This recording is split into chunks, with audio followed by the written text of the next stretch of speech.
Are you experiencing your steering wheel vibrate as you increase speed? Maybe you're fighting your steering wheel to stay straight, or maybe you hear this noise when you're parked with the car off.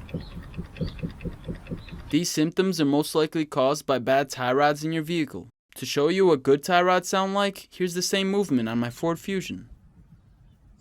As you can see, there's no noise when I rotate the steering wheel. To begin our inspection, first let's lift up the vehicle. After that's done, I like to move the tire left and right, then up and down to see if I feel any movement.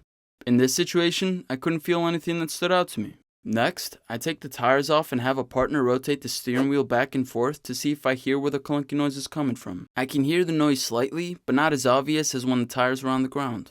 Next, I'm going to place my hands on the outer tie rod and inner tie rod to see where I feel the vibration the most. After checking both sides, I've concluded that the vibration appears to be happening more noticeably on the inner tie rod of the passenger side. Usually when one side goes out, the other side will follow shortly, so I plan on replacing both sides. In addition, since I have to replace the outer tie rod to replace the inner tie rod, I'm going to replace both since firstly, you get a better price when buying tie rods in bundles, and secondly, I'm already doing the work, so might as well kill two birds with one stone. So the first step is to turn the wheel to the left so we can get easier access to the tie rods. Second, let's add some PB blaster since things look corroded. Third, you want to loosen the jam nut with a 19mm. Now, you want to loosen the outer tie rod nut with a 14mm socket. Next, you need to place the nut back on and smack it with a hammer to free the tie rod end from the steering knuckle. Now we're going to rotate the outer tie rod and count each turn. In my case, it was 19 turns.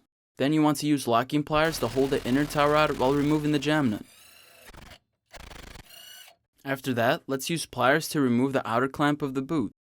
To remove the inner clamp, you need to break it off. In my case, I chose to use a pick. Now to remove the boot, you need to twist and pull at the same time to take it off easier. Make sure to inspect for any damages or tears. Here you can see how the bad tie rod can't even hold itself up. To show you the difference, I can't even physically move the new inner tie rod. For the next step, you're going to need an inner tie rod removal tool. You can rent it for free at your local AutoZone. Basically, you want to choose the adapter that fits the best. Once you figure that out, slide in your adapter and follow through with the tool. You want to rotate counterclockwise to break it free. Now you should be able to remove it with your hands. Let's compare the old one with the new one to make sure everything looks the same. Next, you need to add blue Loctite on the threads of the new inner tie rod. Now line it up and turn clockwise until it gets tight. Now you want to add your adapter and connect your special tool and give it a good snug. The next step is to get the zip tie started on the boot cover. Slide it in like so. You should feel it click into place when it's seated.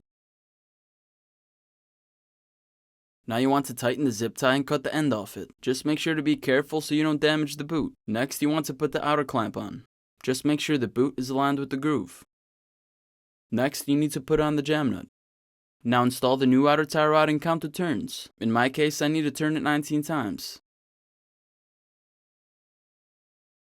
Next, connect the outer tie rod with the steering knuckle.